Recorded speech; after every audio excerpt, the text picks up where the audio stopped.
Hi, good afternoon, everyone.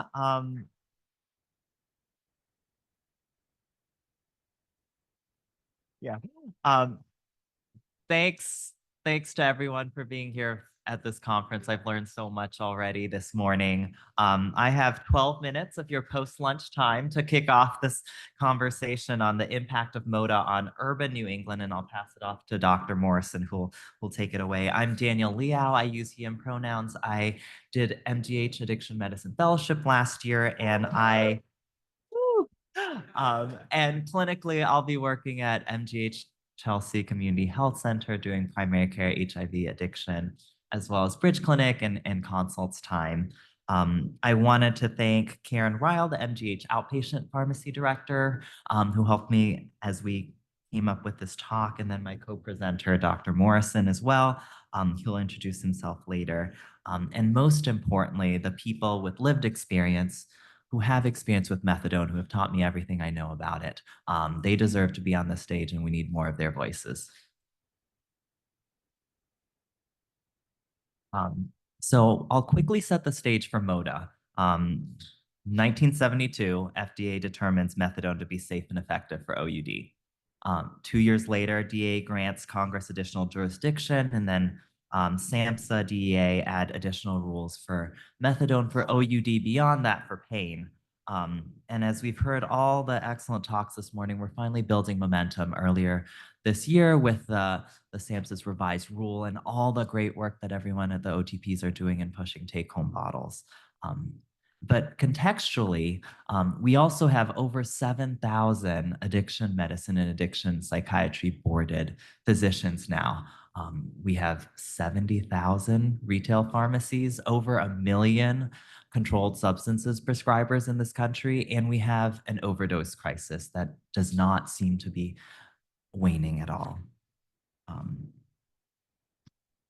Here, the purple dots from 2019 show the 1,900 OTPs. We've grown by 25% since 2019, but look at all that white space still. And nearly 80% of US counties still don't have an OTP, and 80% of people with OUD are not on MOUD yet. That's too high. Massachusetts, with the support of BSAS, is leading the way, but we still have our work cut out. Let's see. By show of hands, who here works for an OTP? Wow. Let's give them a round of applause. Um, that's incredible. Last year, I got to spend time at 5 out of the 8 OTPs in Suffolk County, and then another 3 with Ruth over in Western Mass. And the work everyone's doing, the hard work to really be patient-centered is something that I learned from it at every site. To help our patients reclaim their lives, reach whatever goals they might have. Um, this is a busy graph, but it tells us how much work we have to do in Boston. This is from Dr. Stopka and his team at Tufts, and the green dots are the brick and mortar OTPs. And then all the squares, each red, white, blue, yellow, represent an opioid-related death in 2020 to 2022. I can walk down the street out of my clinic knowing at every corner someone in the past 2 years has died. Now let's look at the dark maroon. That's 15 minutes of driving distance. Not too bad for this area, but who has regular access to a car in urban Boston? I certainly don't, and most of my patients don't either.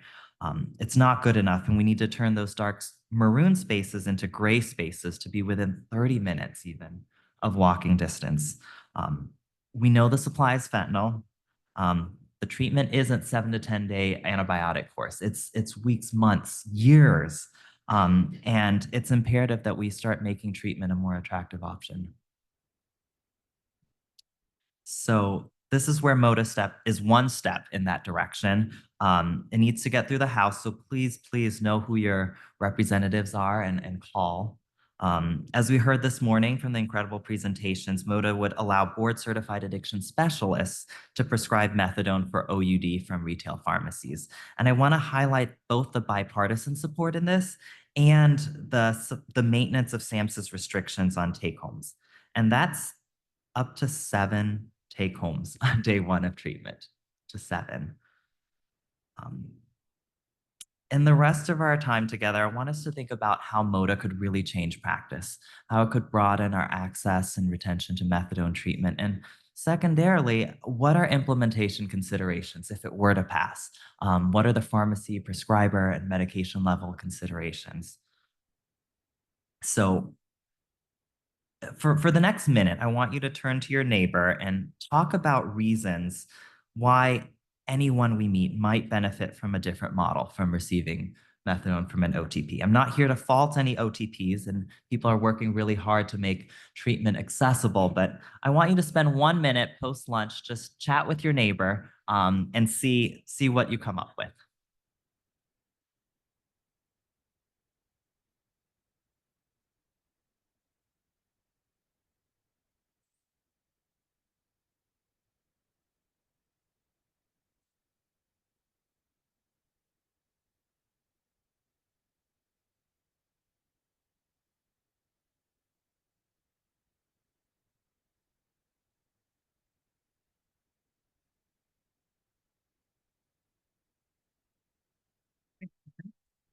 I know. People spend all their time.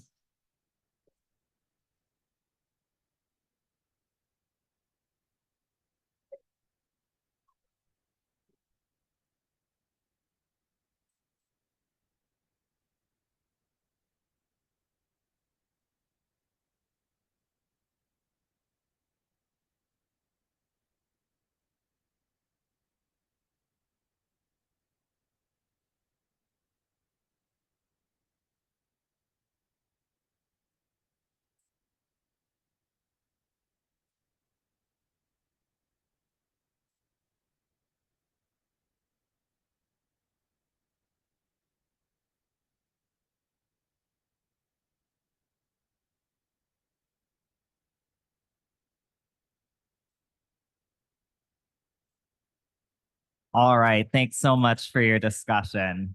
Well, we'll reel it back in. All right.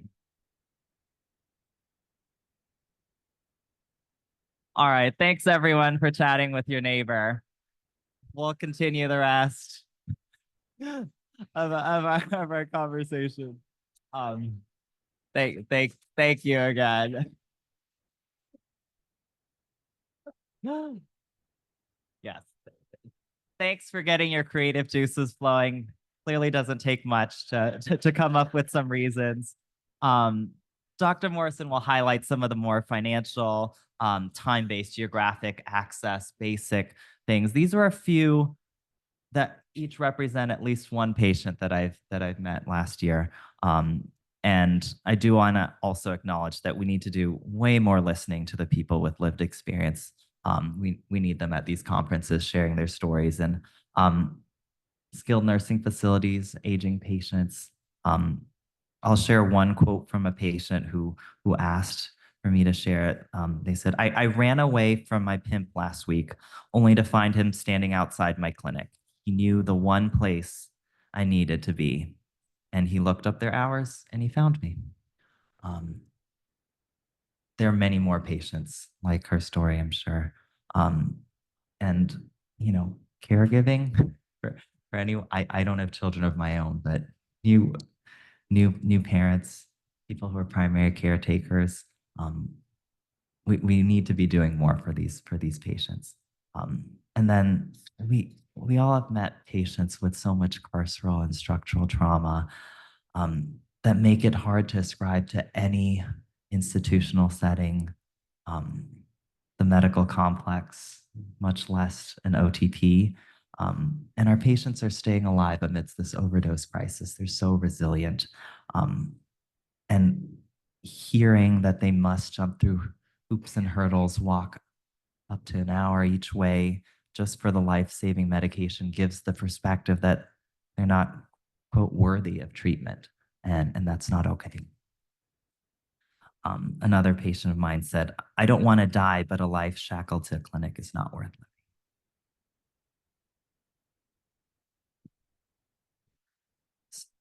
So what's it going to take if MOTA passes? On a pharmacy level, I'll start prescribing to select pharmacies first. But more importantly, it needs to be based out of pharmacy level, pharmacist collaboration. On a prescriber level, this is not a one prescriber job. Um, I have grateful to have board certified colleagues at my community health center who can share a panel, prescribe while I'm on vacation. We have a team of community health center OBOT nurses. We need to come up with shared guidelines of which patients to roll this out with, how they're going to be managed. Um, Probably the most challenging and most practical question is how are we giving this methadone? Um, Retail pharmacies are not going to be buying the expensive liquid methadone dispensers. It's just not feasible. And with the current 10 milligram tablets, you can imagine someone on 150 milligrams a day, 15 tablets, 7 days, that's 105 tablets each time. Um, this is the mysterious wafer that's still not being manufactured or carried currently at our pharmacies, but that's going to need to be pushed out. I shared some of these thoughts with our MGH outpatient pharmacy director, and we talked about eventually not managing all patients, certainly this way, but 20 to 40 patients would be eventual goal. And through this model, integrating patients' addiction in their primary care. I also talked to my clinic medical director, and it could be an incredible way to get people into primary care. We know those wait lists are really long. Um, then the next question is which pharmacies to start with. It'll be easier within my system to start with MGH-based pharmacies. And again, this is the map of all the deaths. And the few places that stand out would be up in Revere, which is about a couple miles away from my clinic.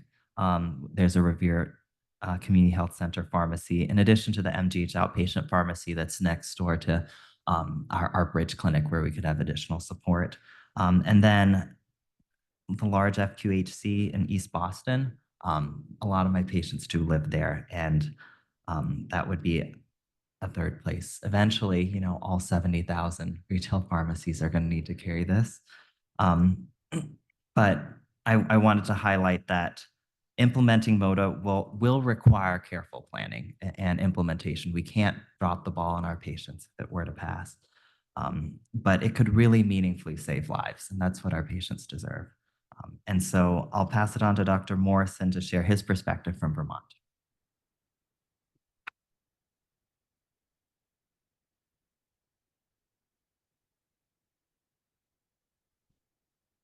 I hope everyone can hear me. Oh, good. I'm Jeremy. Daniel works at the largest hospital in New England, and I work at the smallest, Little Grace Cottage. It's in Townsend, Vermont. Unfortunately, we have many of the same problems as you do here. In my county, Windham County, our mortality rate from overdose is about twice what it is in Massachusetts. More people everywhere in Vermont too are using opioids, I think because the world seems like a harder place to live in. That said, more people are seeking treatment now. Our illicit opiate supply in Vermont is fentanyl with xylazine almost exclusively. And even aside from the immense mortality, it's just not a good drug to use. It makes it harder to look normal, harder to get a job, harder to keep a job. The nod is just really obvious. And the window that you have between dosing yourself is just really short. And because fentanyl is so potent and hangs around in the body so long, that getting people to transition to buprenorphine is just a lot harder than it was. As you know, I've had patients go from a gram a day onto Suboxone, but they either have to take it really slow or they have to summon great courage. Methadone has always been highly effective, as we know, but it's even more useful now. Treatment with methadone being restricted to the OTP system greatly limits its availability, especially in places like Vermont. We do better than most states, I think. We have 3 Vermont OTPs in the southern half and more in the northern. Northern Vermont's actually not badly covered. And between Bennington and Brattleboro in the south. People can go across the border to North Adams. And I think that Greenfield below Brattleboro also takes Vermont Medicaid insurance now. Sorry, I will try to speak into the microphone. I had to write everything out so I didn't drop any F-bombs.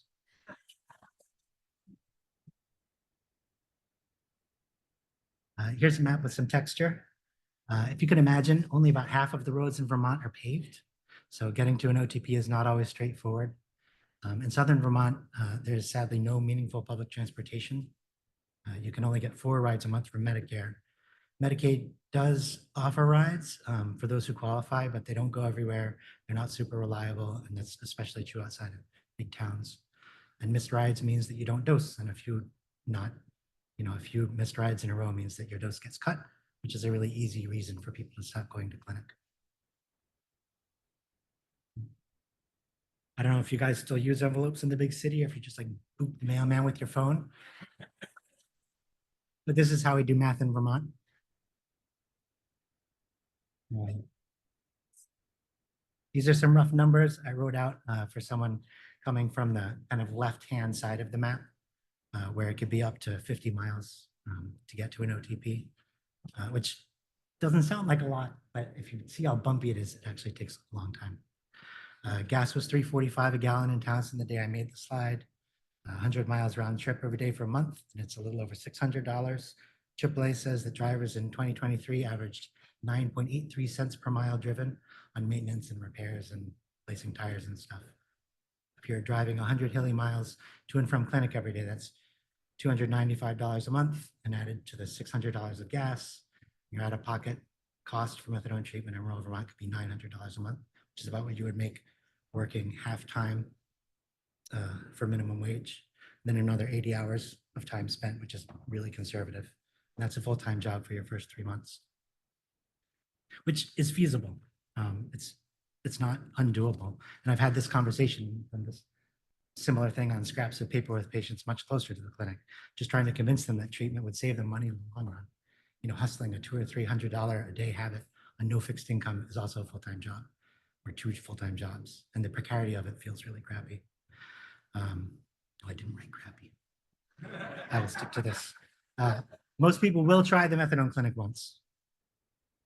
So this is roughly what is covered by that 50-mile radius from clinics.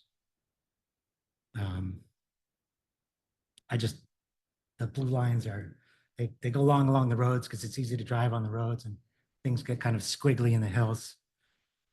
We're too small of a hospital to have a staff cartographer, so I drew these freehand. I mean, we're not MGH. It looks better than Wyoming, and people will try it, but it's really taxing. The commute, the time, having half your day still spent on just focusing, your whole life is still focused on your addiction. You know, those are all reasons to stop going. We know that retention and treatment drops off outside of 10 miles, so I had the cartographer do 10 miles. It's just a lot of area where access to methadone is just really daunting. So MOTAA would mean that OTP patients, even not including doctors who didn't work at OTPs, could fill at retail pharmacies. And I think makes the 50-mile radius a lot more reasonable, because they wouldn't have to go as often. And if you add in the physicians who would be eligible to prescribe under MOTAA, it would eventually offer access to almost all the state. Looks like I tried to make my own QR code.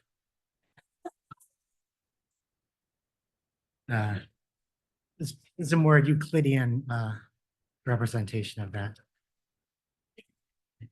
I think in rural areas, the geographical case makes itself absolutely in states out west, all that white space on Daniel's map, but in New England too. Geography is not the only limiting factor, as Daniel pointed out. Jobs that pay well enough to afford rent are scarce enough right now without the unpredictable times in line. Many people give up on working and try for disability. Many people just give up. I know it's a touchy subject, but the framework regulating OTPs was set up in an earlier age before modern ideas about medical ethics. For perspective, it's a little older than the concept of informed consent for surgery, which is also a hard sell in its time.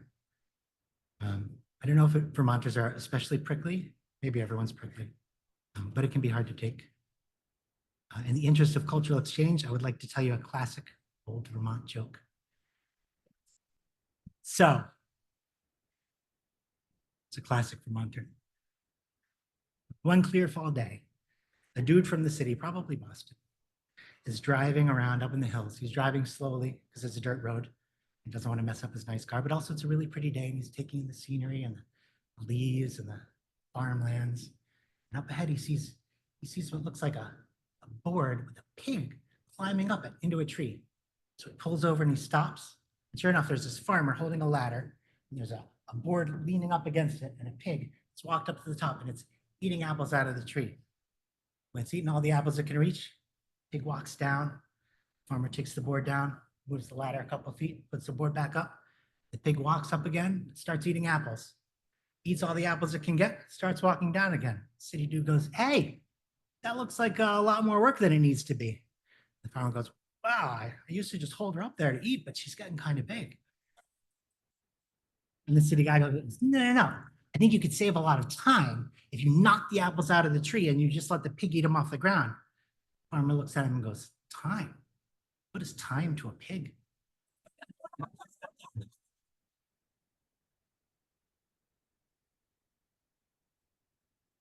Point of the joke is that country people are a little different from city people. If only that a Vermont farmer would absolutely set up a ridiculous scenario, just hoping to rope in some leaf peeper so they'd have a story to tell. But we laughed at it, all of us, because we're all human and humans like to laugh together. People are sensitive to shared experience and openness and they seek it out. Humans are also very sensitive to violations of this, to disdain, contempt. And unfortunately, I think there are formalities baked into the recipe of the OTP system that they just end up in this dynamic and people can't tolerate it. For many of my patients with histories of childhood abuse, especially sexual abuse, this paradigm is a continuation of that context, where they are the ones that bear any blame, where they're shamed and not believed, where belief and respect are conditional and they can be withheld as capriciously and quickly as they're given. And that feeling can sour the therapeutic relationship, and it's another reason to stop going. I think this is the real reason underlying why most of my patients drop out of methadone treatment. We could have a whole conference about the ethics of different treatment models, but the reality is that there are many people who will not continually consent to treatment in an OTP, and therefore they are excluded from care. And MOTAA would be a step toward increasing access to one of the most effective medications for this disease that's killing people, a lot of people, these people, destroying families, destroying communities. A friend of mine told me earlier this year that they thought we should be very careful in opening up access to methadone treatment, that we don't want to throw out the baby with the bathwater. And I think that we have held something ugly to our breasts for so long, we have convinced ourselves that it's a baby. But coercion is not the baby. Methadone, the medication, is the baby. And institutionalized coercion and isolation are the things we need to free ourselves from and the people under our care. The point is to save lives, to give people someplace to stand while they rebuild their lives and their personhood. And I think that the work that we do saves them in ways and to a degree that people outside of it just don't realize. Methadone treatment, especially now, is an incredibly important tool in this work. And MOTAA will make what we do available to many more people. I'm sure that it will save lives in Vermont and in places like it. That's it. Thanks.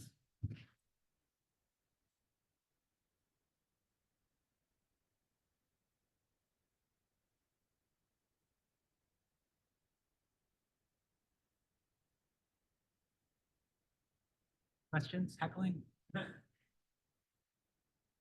I know who my representative is, and they are totally on board.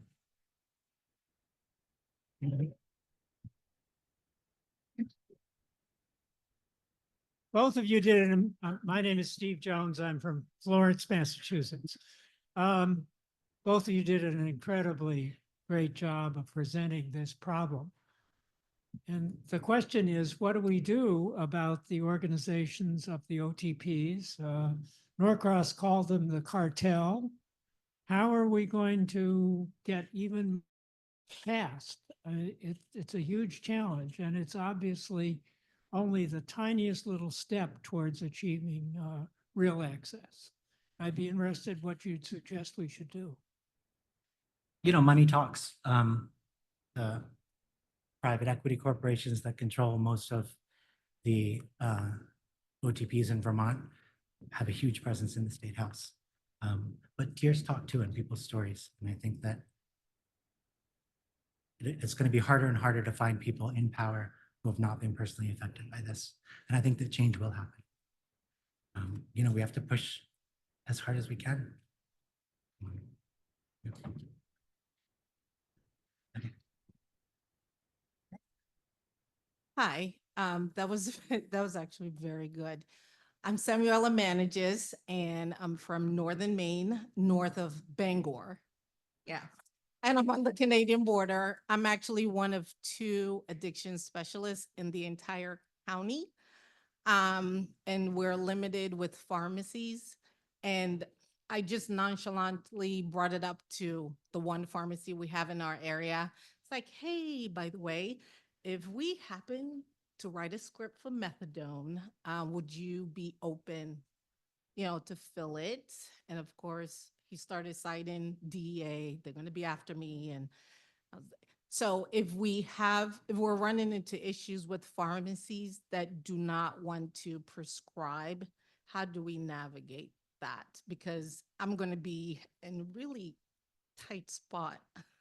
Yeah, and I think you guys just got tighter, right? Didn't all the Rite Aids close? And yeah, Yeah.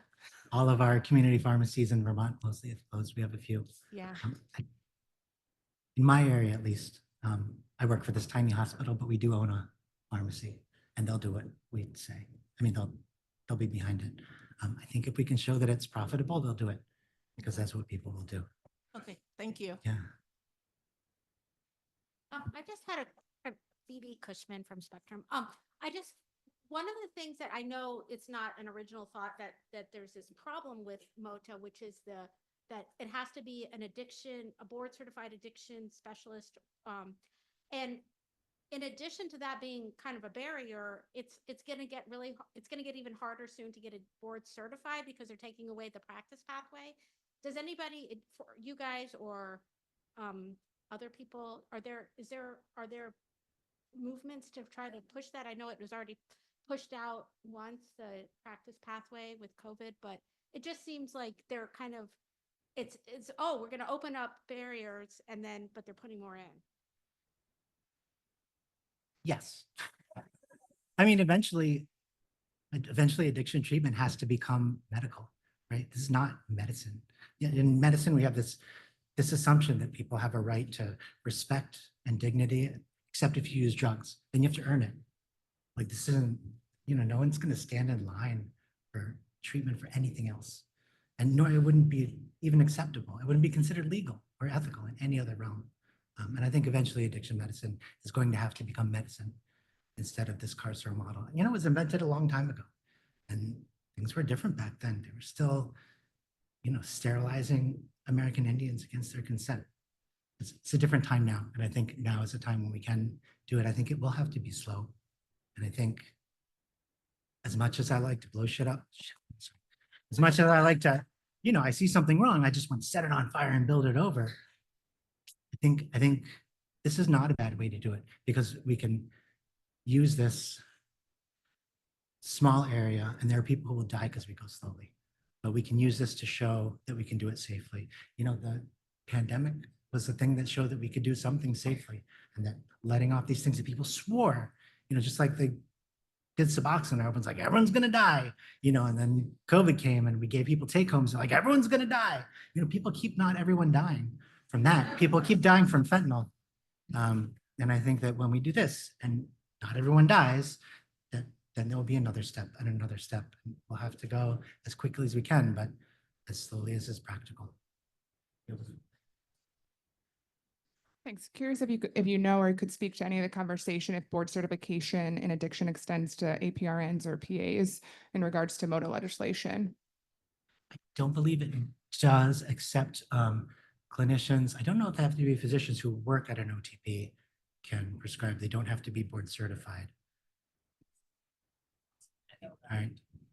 So if you work for an OTP, I think that the letter of the law is that you could I know, I think that OTPs, if other people are prescribing, OTPs will also do, community pharmacy prescribing, if nothing else to compete. But also I think they'll be, I think the people who are making a lot of money from OTPs are against this. The people who run OTPs and the people who work in OTPs are doctors and nurses. They're not against this. They want to save people. So I guess to say in follow-up that we would have to expect a second iteration of MOTA to extend to board certified addiction NPs or big PAs. So unfortunately. Want to answer some questions now? No problem. Anybody have any questions for Daniel? Thank you.